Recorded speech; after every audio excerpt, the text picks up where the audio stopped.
दोस्तों, इसी साल द सर्वाइव नाम की एक फिल्म रिलीज हुई है। इस फिल्म में एक ऐसा कॉन्सेप्ट दिखाया गया है जहां पृथ्वी का समुद्र अपनी जगह से गायब हो जाता है। ये काफी बड़ा बदलाव होता है और इस घटना का पृथ्वी और इंसानों पर क्या असर होगा, यह इस कहानी में जानने की कोशिश की जाएगी, तो अंत तक जरूर देखिए। फिल्म की कहानी शुरू होती है एक परिवार को दिखाते हुए। यह परिवार है टॉम का और उसकी पत्नी का नाम है जूलिया। उनके 2 बच्चे हैं, कैसी और बेन। छुट्टियां बिताने के लिए यह लोग समुद्र की सैर पर निकले हैं अपनी बोट में और इस समय यह कैरिबियन सागर में है।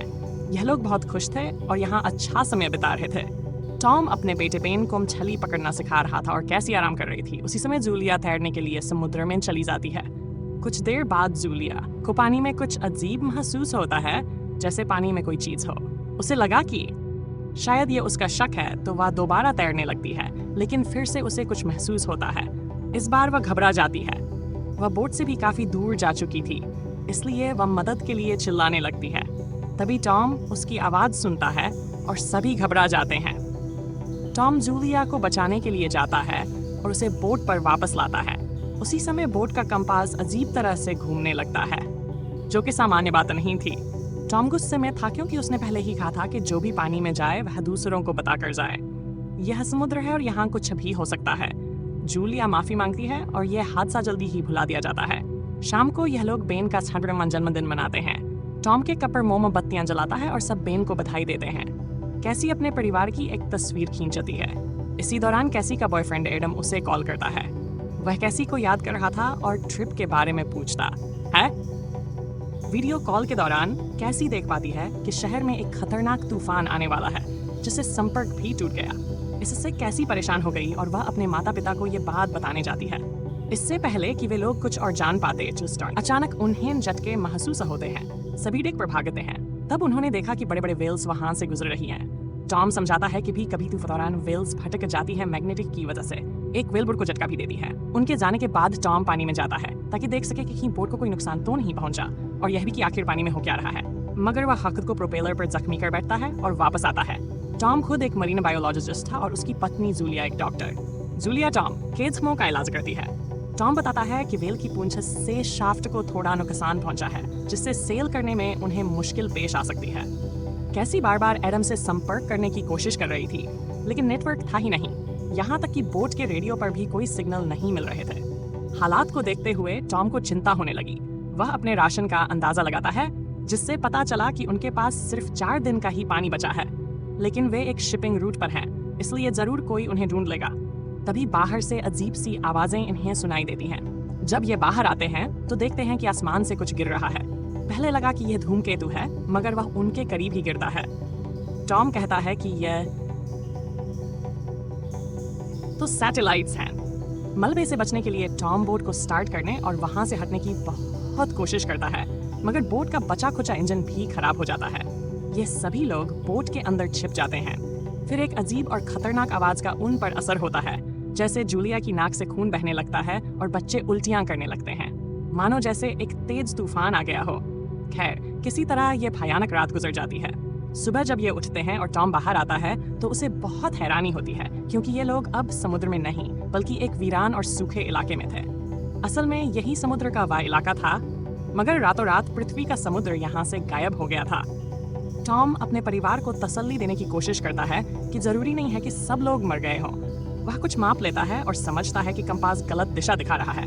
नॉर्थ वहाँ नहीं है जहाँ होना चाहिए था। इसका मतलब है कि पृथ्वी के ध्रुव शिफ्ट हो गए हैं। ऐसा पहले भी धरती पर हुआ था, लेकिन बहुत पुराने समय में। तो हो सकता है कि जहाँ जमीन थी अब समुद्र वहाँ हो, और शायद बहुत से इंसान अब खत्म हो चुके हों। कैसी इस सच्चाई को बर्दाश्त नहीं कर पाती और केबिन में बैठकर रोने लगती। जूलिया राशन का हिसाब लगाती है ताकि पता चल सके कि उनके पास कितना समय है। इस बीच बेन रंग बिरंगे गुब्बारे आसमान में छोड़ता है, इस उम्मीद में कि शायद कोई उन्हें बचाने आए। टॉम बार बार डिस्ट्रेस सिग्नल भेजने में लगा था। अचानक एक जवाब मिलता है। इस हादसे से पहले रिसर्च के लिए एक सबमर्सिबल समुद्र में भेजा गया था और यह उसी का कैप्टन था, जिसका नाम है ओलिवर। वे समुद्र की काफी गहराई में थे, इसलिए ओलिवर का कहना था कि सभी कम्युनिकेशन सिस्टम्स खराब हो चुके हैं, इसलिए मदद की उम्मीद करना बेवकूफी होगी। ओलिवर ने ये भी कहा कि ये समुद्र वापस से अपनी जगह पर आएगा, इसलिए उन्हें किसी ऊंची जगह पर जाना होगा ताकि वे बच सके। टॉम कैप्टन से पूछता है कि क्या वे उनके बच्चों को बचा सकता है। ओलिवर समझाता है कि सबमर्सिबल काफी छोटी है, बदकिस्मती से उसका पार्टनर मर चुका है और वह सिर्फ एक ही इंसान को ले जा सकता है। टॉम और जूलिया किसी तरह उसे मना लेते हैं कि वे बस उनके बच्चों को बचा ले। ओलिवर उनकी लोकेशन जानकर बताता है कि ये जगह 3 दिन की दूरी पर है। अगले दिन वे इस सफर पर निकलने वाले थे। जरूरी सामान लिए वे बस जाने के लिए तैयार ही थे कि तभी टॉम को एक आदमी दिखा। टॉम उसके करीब गया। वे आदमी जख्मी लग रहा था। टॉम उसे पीने का पानी देता है। जैसे ही वह आदमी पानी पीता है, अचानक से वे टॉम पर हमला कर देता है और तुरंत ही एक हारपून से टॉम को मार देता है। जूलिया को तो अपनी आंख पर विश्वास नहीं हो रहा था। ये देखकर वह बेहद डर गए। वह पागल अब जूलिया को मारने के लिए बढ़ता है। जूलिया अपनी जान बचाने के लिए बोट में आई, अपने बच्चों को एक जगह छिपाया और कैसी को फ्लेयर गन देकर कहा कि मौका मिले तो उसे खत्म कर देना। बच्चे भी बहुत घबराए हुए थे। एक हथियार लेकर जूलिया बोट में छिप जाती है। वह पागल आदमी दरवाजा तोड़कर बोट में दाखिल हुआ। शायद वह काफी समय से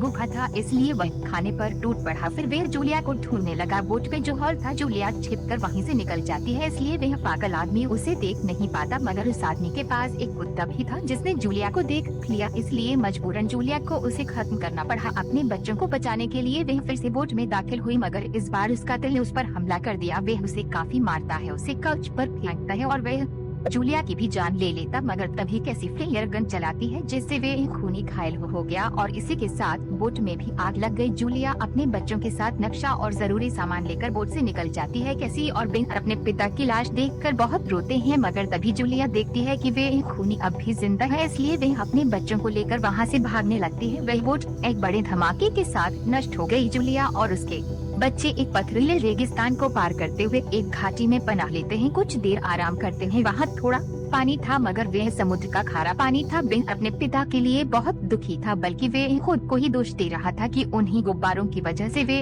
कातिल उन तक पहुंच पाया। जूलिया अपने बेटे को हिम्मत देती है और ये लोग आगे बढ़ते हैं क्योंकि वह खूनी अब भी इनका पीछा कर रहा था। खैर, एक दिन गुजर गया, ये लोग रुके नहीं।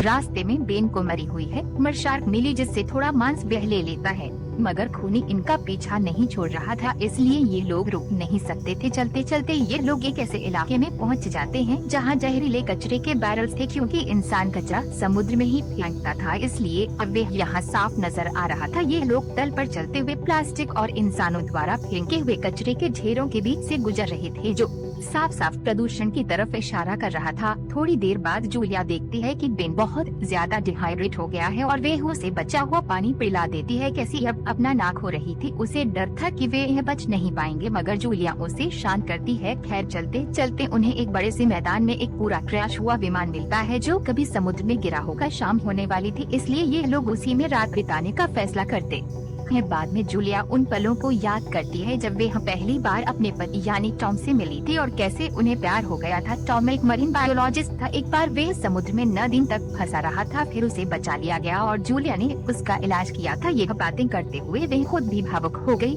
और उसके बच्चे भी अपने पिता को याद कर रहे थे। कुछ देर बाद कैसी प्लेन से बाहर आई। वे खूनी रुकने वाला नहीं था और वे यहाँ भी पहुंच गया। जैसे ही वे कैसी को मारने वाला था, तभी पीछे से जूलिया हमला कर उस खूनी का किस्सा खत्म कर देती है। जूलिया बहुत गुस्से में थी, तब कैसी अपनी माँ को शांत करती। अगली सुबह जब ये लोग बाहर आए तो उन्होंने देखा कि लाश को किसी चीज ने खा लिया था। इसका मतलब था कि यहाँ कुछ और भी है, कुछ खतरनाक। पीने का पानी खत्म हो चुका था और बेन को बहुत प्यास लगी थी। सफर के दौरान माँ के मना करने के बावजूद उसने गंदा पानी पी लिया, जिससे वह बीमार हो गया। जल्द ही उन्हें कुछ प्लास्टिक की कुर्सियां मिल जाती हैं और वे इनका इस्तेमाल करके धूप से बचने के लिए एक अस्थायी शेल्टर बना लेते और उसमें आराम करते हैं। अचानक जूलिया को अजीब सी आवाजें सुनाई देती हैं। जब वे बाहर देखने गई तो गुजारों की तादाद में केकड़े उनकी ओर बढ़ रहे थे। अब यहाँ खाने को और कुछ नहीं था, इसलिए यही लोग इनका शिकार थे। अपने बच्चों को लेकर जूलिया भागने लगी। कुछ दूरी पर एक कंटेनर शिप था, वहाँ कुछ और लोग भी थे, मगर वे लोग इन्हें कंटेनर में आने नहीं देते। मजबूरन इन लोगों को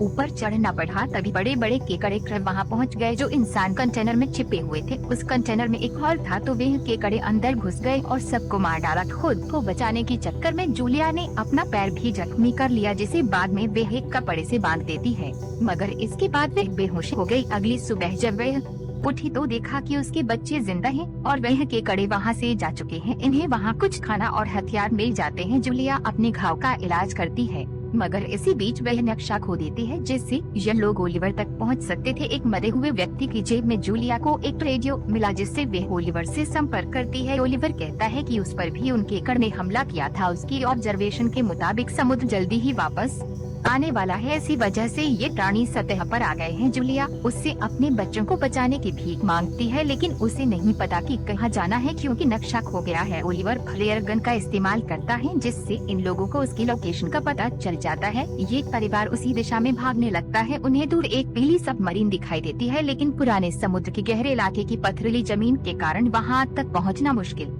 था। कैसी इस बात से नाराज थी कि वे सिर्फ खुद को ही बचाना चाहती हैं, लेकिन जूलिया उस समय कुछ नहीं कहती। उन्हें एक घाटी से गुजरना पड़ता है जहां पर जहरीला कचरा टॉक्सिक वेस्ट बहुत ज्यादा था। एक जगह पत्थरों के गिरने से जूलिया अपने बच्चों से बिछड़ गई। जूलिया उन्हें आगे बढ़ने को कहती है क्योंकि समय बहुत कम था। अगर वे वहाँ रुके तो सब मारे जाएंगे। जब कैसी मना करती है तो जूलिया उससे अपने भाई को बचाने की विनती करती है। कैसी और बेन घाटी से निकलकर सबमरीन तक पहुंच तो गए, लेकिन अंदर कोई नहीं था। अचानक ओलिवर जो बुरी तरह से घायल हो चुका था उनके सामने आया। उसका बचना नामुमकिन था। वे उनसे जल्दी से सबमरीन में चढ़ने को कहे, लेकिन कैसी अपनी माँ के लिए वापस जाती है। वहाँ के कड़ ने हमला कर दिया था और अब जूलिया के पास गोलियां भी खत्म हो चुकी थी, मगर उसकी बेटी समय पर पहुँच गयी और वे उसे घाटी से बाहर निकाल लेते हैं। ये लोग मिलकर सबमरीन तक पहुंच जाते हैं। तभी केकर का हमला होता है जिसमें ओलिवर तो मारा जाता है, लेकिन बाकी लोग सबमरीन में चढ़ चुके थे। उसी वक्त समुद्र की एक बड़ी लहर दिखाई देती है। पानी सबमरीन को उठाकर सतह पर ले आता है। इस बीच जूलिया को वे सब याद आने लगता है जो इन कुछ दिनों में हुआ था। झटके इतने खतरनाक थे कि ये लोग अपने होश में नहीं रहते। कुछ समय के बाद जब सब शांत हुआ और इनकी आँख खुली तो जूलिया हैच खोलकर बाहर आती है, जहां उन्हें एक तबाह हुआ शहर दिखाई देता है। शायद अब दुनिया में इंसान बहुत कम बचे होंगे। और इसी के साथ दोस्तों इस फिल्म का अंत होता है। उम्मीद करते हैं कि हमारी ये वीडियो आपको पसंद आई होगी। जुड़े रहिए, मिलते किसी और कहानी में।